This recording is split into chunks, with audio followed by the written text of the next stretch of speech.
นี่เห็นไหมคะอีก1 กิโลนะพ่อจ๋าใกล้จะถึงแล้วเดี๋ยวหนูไปดูป้าเสียก่อนโอ้นี่ไงต้นไม้ใหญ่รอบป่าโอ้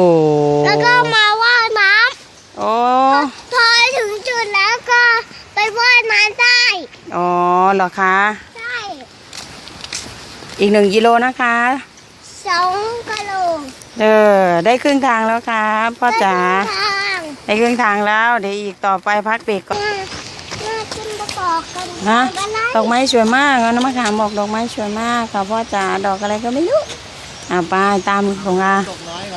าดูน้ำตกน้อยสิหลวงอาบอกดูน่ากินดูนะครับโอ้โหวิวโดยบริเวณรอบนอกสวยมากครับสวยมาก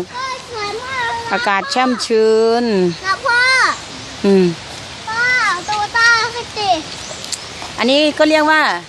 ต้นไข่เน่านะพ่อจ๋าเห็นไหมคะต้นไข่เน่าอันนี้เพื่อนนะครับพ่อนี่อะไรเนี่ยเสลาขาวเสลาขาวสะเลาขาวต้นสะเลาขาวจะถึงถึงนิดนึงแล้วเห็นไหมพ่อจ๋าเห็นไหมพ่อจ๋าแต่งานว่าน้ำไม่เต็มนะพ่อ